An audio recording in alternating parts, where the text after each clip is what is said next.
Hello everyone, कैसे हैं आप सब। उम्मीद करता हूं आप सब बहुत अच्छे होंगे, बेहतर होंगे। आज की क्लास में प्रश्नावली 1.2 स्टार्ट करने वाले हैं, जो कि एग्जाम के पॉइंट ऑफ व्यू से काफी इंपॉर्टेंट एक्सरसाइज है। वीडियो आप कहां से देख रहे हैं कमेंट बॉक्स में आप जरूर बताइए। आइए आज की क्लास को स्टार्ट करते हैं। और सबसे पहले बेटा बात करते हैं क्वेश्चन नंबर फर्स्ट की, जो कि काफी इंपॉर्टेंट है। क्वेश्चन क्या है, ध्यान से समझिए। क्वेश्चन में कह रहा है बेटा कि सिद्ध कीजिए कि √5 एक अपरिमेय संख्या है। क्वेश्चन को पढ़ के आप समझ गए होंगे कि हमें यहाँ पे सिद्ध करना है कि √5 एक अपरिमेय संख्या है। क्वेश्चन का बेसिक कॉन्सेप्ट क्या है, ऑलरेडी हम पिछली वीडियो में इसके बेसिक कॉन्सेप्ट को समझा चुके हैं। इस क्वेश्चन को केवल हम प्रैक्टिस करने के लिए देख रहे हैं, ताकि हम और बेहतर तरीके से क्वेश्चन को समझ सकें। हमने आपको समझाया था कि जब भी हमें किसी संख्या को अपरिमेय संख्या सिद्ध करना हो, तो हम इसके विपरीत मान के क्वेश्चन को स्टार्ट करते हैं। कैसे हमें समझना है बेटा, ध्यान से समझिए। यहाँ पे हम सबसे पहले मान लेंगे कि माना कि √5 एक परिमेय संख्या है। क्या है बेटा? परिमेय संख्या है। हमें याद रखना है कि जब भी हमें किसी संख्या को अपरिमेय संख्या सिद्ध करना हो, तो हम उसके विपरीत मान के चलेंगे। जैसे यहाँ पे हमें √5 को अपरिमेय संख्या सिद्ध करना है, तो हम मान के चलेंगे कि माना कि √5 एक परिमेय संख्या है। अब हम जानते हैं कि हर एक परिमेय संख्या को बेटा हम p/q के बराबर लिख सकते हैं। तो √5 को भी हमने यहाँ पे p/q के बराबर लिख दिया, जहां q बराबर नहीं होगा किसके? 0 के। तथा p तथा q धनात्मक धनात्मक धनात्मक पूर्णांक हैं, धनात्मक पूर्णांक हैं। और p तथा q का उभयनिष्ठ गुणनखंड उभयनिष्ठ गुणनखंड उभयनिष्ठ गुणनखंड एक होगा। कितना होगा बेटा? एक होगा। इस कथन को हमें मान के चलना है। हम मान लेंगे कि √5 एक परिमेय संख्या है। परिमेय संख्या है बेटा, इस वजह से हम इसको p/q के बराबर में लिख सकते हैं, क्योंकि हम जानते हैं कि हर एक परिमेय संख्या p/q के रूप में लिखी जा सकती है। इसलिए हमने √5 को p/q के बराबर लिख लिया, जहां q बराबर नहीं होगा किसके? 0 के। तथा p तथा q धनात्मक पूर्णांक है, और p तथा q का उभयनिष्ठ गुणनखंड कितना है बेटा? 1 है। यहां तक का कॉन्सेप्ट आपका क्लियर होगा। अब आगे क्या करना है बेटा? आगे हमें याद रखना है कि इस संख्या को जैसी लिखी है उसी प्रकार से हमें नीचे लिखना है। यानी कि √5 बराबर हो जाएगा p/q के। क्रॉस गुणा करेंगे तो q इधर आ जाएगा, तो √5q बराबर हो जाएगा p। अब हम दोनों पक्षों का वर्ग कर देंगे, तो हमें यहाँ पे लिखना है दोनों पक्षों का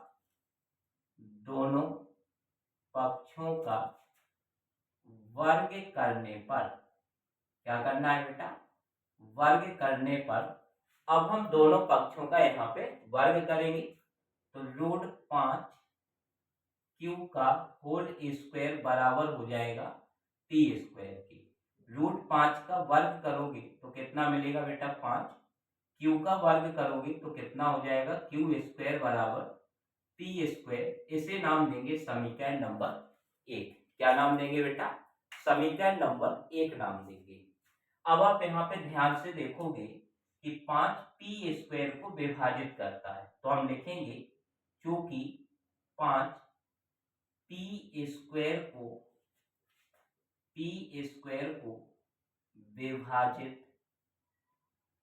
विभाजित करता है, इसीलिए 5 p को 5 p को भी विभाजित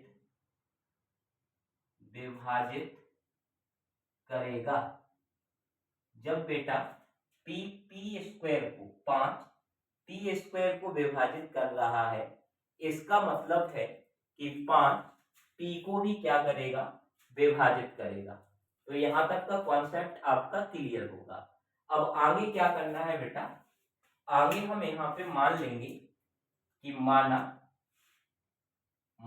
क्या मानना है बेटा आपको, यहाँ पे जो विभाजित हो रहा है p जो है वो विभाजित हो रहा है, तो हम मान लेंगे p बराबर कौन सी संख्या विभाजित कर रही है, 5 विभाजित कर रही है, तो 5 और किसी ना किसी पूर्णांक को यहाँ पे हमें लिख देना है। तो हमने मान लिया कि p बराबर कितना है, 5r है। अब समीकरण 1 से हम इसे आगे सॉल्व करेंगे, लिखेंगे समीकरण 1 से। समीकरण 1 क्या बनाया है बेटा, समीकरण 1 बनाया है 5q स्क्वायर बराबर p स्क्वायर। p की वैल्यू जो यहाँ पे हमने मानी है 5r, उसे समीकरण 1 में रखना है। तो 5q स्क्वायर बराबर p की जगह कितना रख देंगे बेटा, 5r का होल स्क्वायर। सॉल्व करेंगे तो 5q स्क्वायर बराबर 5 का स्क्वायर करेंगे तो 25, r का स्क्वायर करेंगे तो क्या हो जाएगा बेटा, r स्क्वायर हो जाएगा। 5 से 25 को विभाजित करेंगे तो q स्क्वायर बचेगा हमारा 5r स्क्वायर। इसे नाम देंगे बेटा समीकरण नंबर 2। क्या नाम देंगे, समीकरण नंबर 2। अब आप समीकरण 2 से देखोगे, समीकरण 2 से देखोगे कि 5 क्यू स्क्वायर को विभाजित करता है, तो हम लिखेंगे क्योंकि 5 क्यू स्क्वायर को विभाजित करता है, इसीलिए 5 क्यू को भी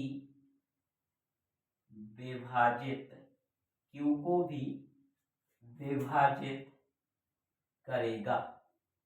क्लियर है यहाँ तक का कॉन्सेप्ट। अब आप यहाँ पे समझोगे कि समीकरण 1 में हमने सीखा है कि जो 5 है वो p स्क्वायर को विभाजित कर रहा है, और समीकरण 2 के अकॉर्डिंग जो 5 है वो q स्क्वायर को भी क्या कर रहा है, विभाजित कर रहा है। तो हम यहाँ पे समझेंगे कि 5 p को भी विभाजित कर रहा है और 5 q को भी विभाजित कर रहा है। इसका मतलब है कि p तथा q का जो उभयनिष्ठ गुणनखंड होगा वो कितना होगा बेटा, 5 होगा। तो हम यहाँ पे लिखेंगे, क्या लिखेंगे बेटा, कि अतः समीकरण 1 व समीकरण 2 से, समीकरण 1 व समीकरण 2 से p तथा q का उभयनिष्ठ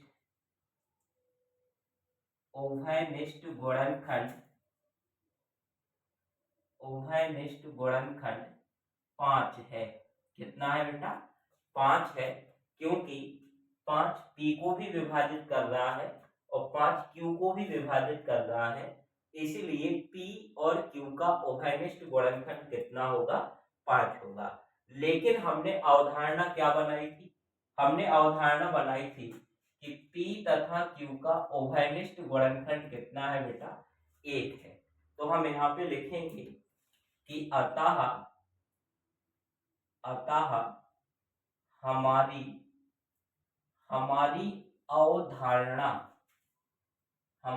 अवधारणा गलत है।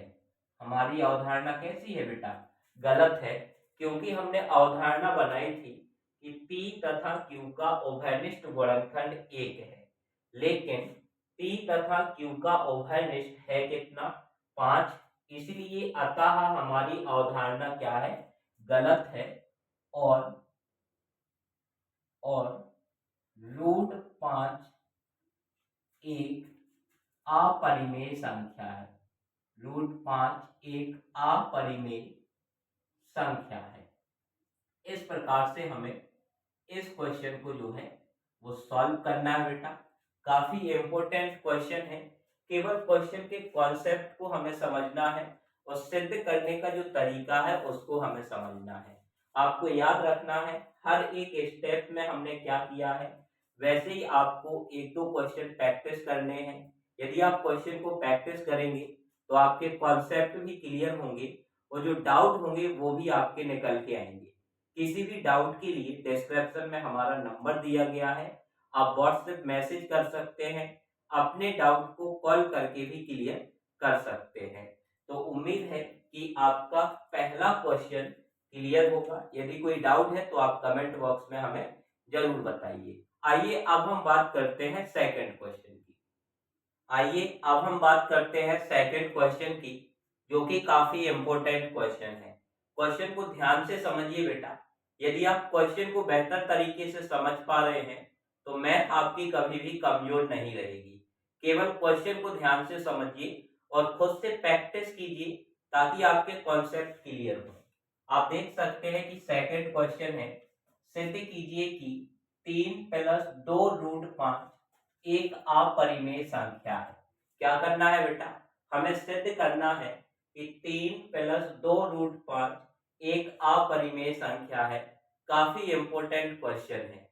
बेसिक कॉन्सेप्ट क्या है कि जब हमें किसी अपरिमेय संख्या को सिद्ध करना हो तो हम उसके विपरीत मान के चलते हैं। हम यहाँ पे बेटा मान लेंगे कि माना कि 3 + 2√5 एक परिमेय संख्या है। क्या मान लेंगे कि एक परिमेय संख्या है, परिमेय संख्या है। जब बेटा परिमेय संख्या है तो इस संख्या को हम P/Q के बराबर लिख सकते हैं, जहां Q बराबर नहीं होगा किसके, 0 के। Q बराबर नहीं होगा किसके, 0 के। और P तथा Q धनात्मक, P तथा Q धनात्मक पूर्णांक है, धनात्मक पूर्णांक है। और P तथा Q का उभयनिष्ठ गुणनखंड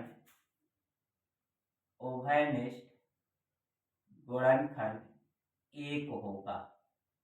कितना होगा बेटा, 1 होगा। हमने इस प्रकार की धारणा यहाँ पे बना ली है। क्या धारणा बना ली हमने कि P तथा Q धनात्मक पूर्णांक हैं और P तथा Q का उभयनिष्ठ गुणनखंड कितना होगा, 1 होगा। अब आगे हमें कैसे सॉल्व करना है, कौन से कॉन्सेप्ट इसमें याद रखना है, कौन सी बारीकी हमें याद रखना है ताकि हम क्वेश्चन को बेहतर तरीके से सॉल्व कर सके। तो अब जो संख्या यहाँ पे लिखी है इसी संख्या को हम नीचे लिख लेंगे। हम लिखेंगे 3 + 2√5 बराबर P/Q। अब आपको जब भी इस टाइप के क्वेश्चन मिले तो आपको याद रखना है कि जिस संख्या को हमें अपरिमेय संख्या सिद्ध करना होगा उसमें एक संख्या पहले से ऐसी लिखी होगी जिसे हम जानते हैं कि वो अपरिमेय संख्या है।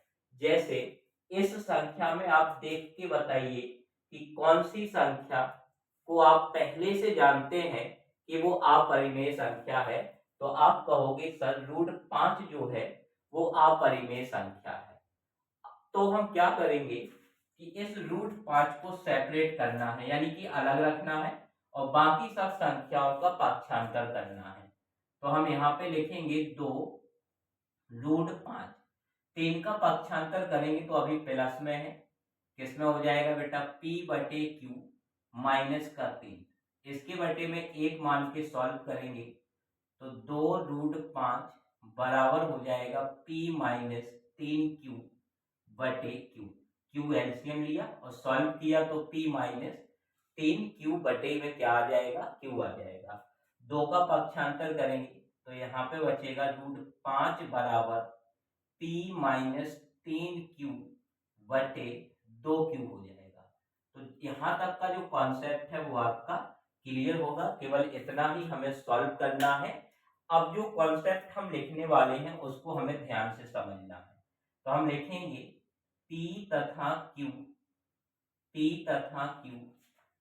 धनात्मक पूर्णांक हैं। p तथा q धनात्मक पूर्णांक हैं, इसलिए p माइनस 3q बटे 2q एक परिमेय संख्या होगी। क्या होगी बेटा, एक परिमेय संख्या होगी। अब बेटा जब p माइनस 3q बटे 2q एक परिमेय संख्या है तो उसके बराबर में जो संख्या लिखी होगी वो भी परिमेय संख्या होगी। इसलिए p माइनस 3q बटे 2q एक परिमेय संख्या है, इसलिए √5 भी एक परिमेय संख्या होगी। यहां तक का आपका क्लियर होगा। अब आप लिखेंगे कि लेकिन हम जानते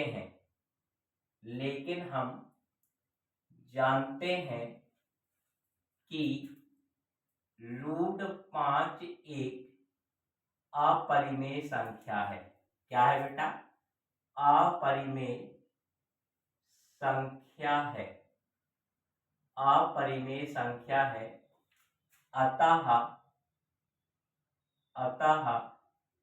3 + 2 √5 एक अपरिमेय संख्या होगी। क्या होगी, अपरिमेय संख्या होगी। इतना कॉन्सेप्ट बेटा आपको इस क्वेश्चन के लिए याद रखना है। काफी इंपॉर्टेंट क्वेश्चन है और इस टाइप के क्वेश्चन बोर्ड एग्जाम में कई बार पूछे गए हैं।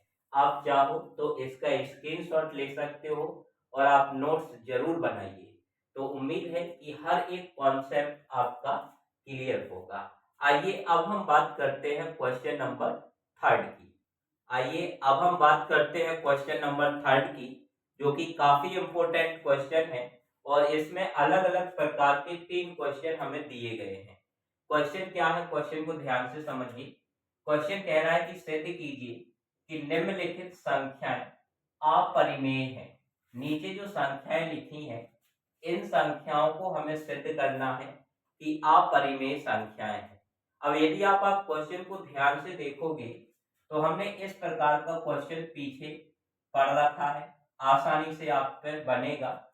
इस प्रकार का क्वेश्चन भी हमने पीछे पढ़ा है, तो इस प्रकार का क्वेश्चन भी आपसे आसान तरीके से बनेगा।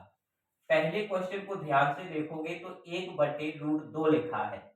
अभी तक हमने जो क्वेश्चन पढ़े हैं उसमें रूट की संख्या ऊपर लिखी रहती थी, लेकिन इस प्रकार के जो क्वेश्चन है उसमें आपको मिलेगा 1/√2।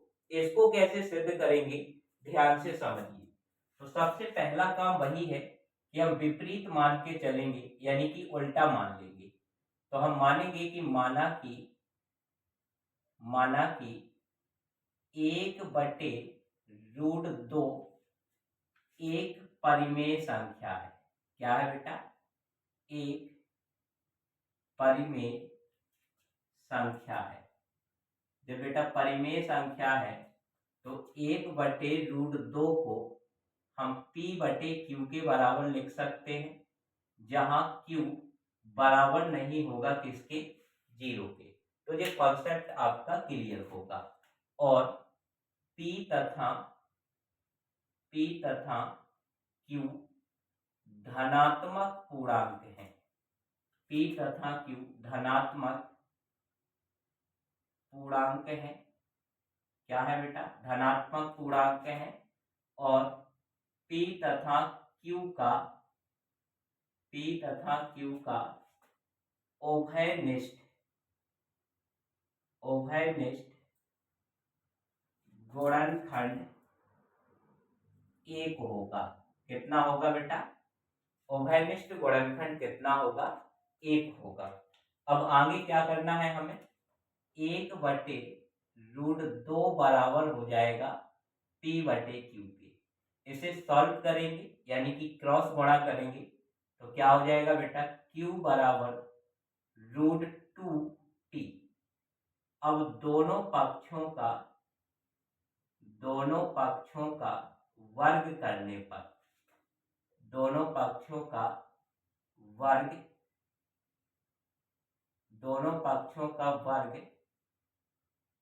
करने पर, वर्ग करेंगे बेटा तो Q² बराबर हो जाएगा √2P का होल स्क्वायर। सॉल्व करेंगे तो Q² बराबर √2 का स्क्वायर करेंगे तो 2 आ जाएगा और P², इसे नाम देंगे बेटा समीकरण नंबर 1। क्या नाम देंगे, समीकरण नंबर 1। अब आप समीकरण 1 से समझ सकते हैं कि जो 2 है वो Q² को विभाजित करेगा। 2 क्या करेगा बेटा, Q² को विभाजित करेगा। तो यहाँ पे हम लिखेंगे चूंकि 2 Q² को विभाजित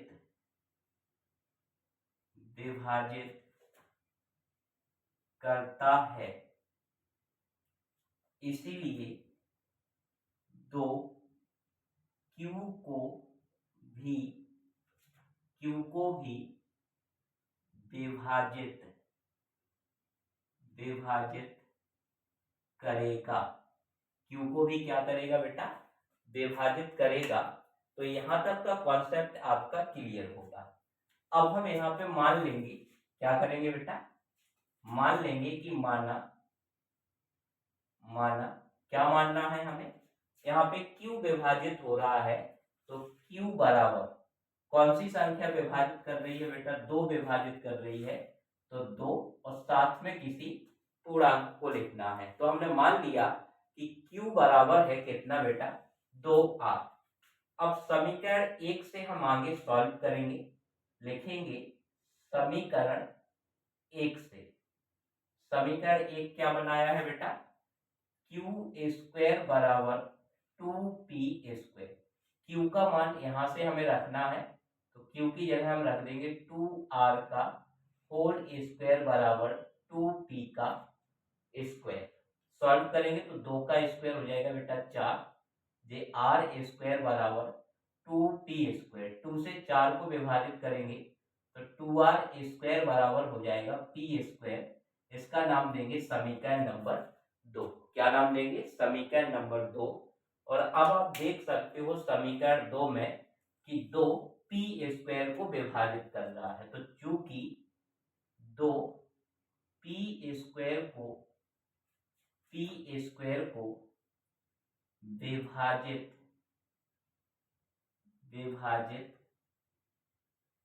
करता है, इसीलिए 2 P को भी विभाजित करेगा। P को भी क्या करेगा बेटा, विभाजित करेगा। अब आप यहाँ पे समझ सकते हैं कि जब 2 Q² को भी विभाजित कर रहा है और 2 P² को भी विभाजित कर रहा है, इसका मतलब है कि P तथा Q का उभयनिष्ठ गुणनखंड कितना होगा बेटा, 2 होगा। तो हम यहाँ पे लिखेंगे समीकरण 1 व समीकरण 2 से, समीकरण 1 व समीकरण 2 से P तथा Q का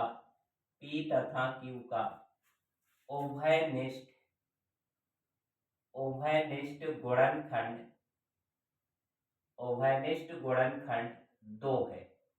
उभयनिष्ठ गुणनखंड कितना है बेटा, 2 है।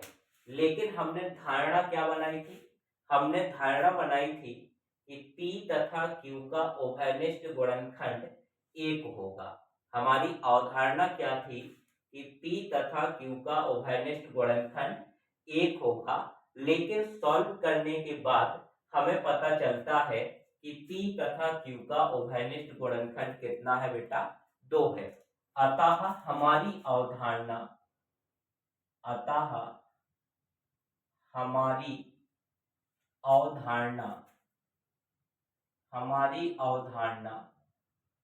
गलत है। क्या है बेटा, गलत है। इसीलिए 1/√2 एक अपरिमेय संख्या है। क्या है, अपरिमेय संख्या है, अपरिमेय संख्या है।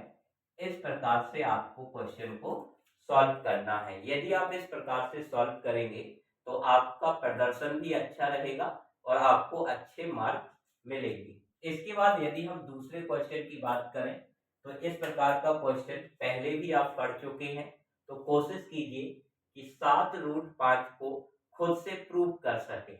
इसके बाद तीसरे क्वेश्चन की बात करें तो 6+√2 इस प्रकार का क्वेश्चन भी पीछे हमने समझा है, तो कोशिश कीजिए कि इस क्वेश्चन को खुद से सॉल्व करें। अच्छा, बहुत सारे बच्चे सोचते हैं कि मैथ पढ़ने का सही तरीका क्या है। तो यदि आप मैथ को सही तरीके से पढ़ना चाहते हैं तो क्वेश्चन को कॉपी करना बंद कीजिए।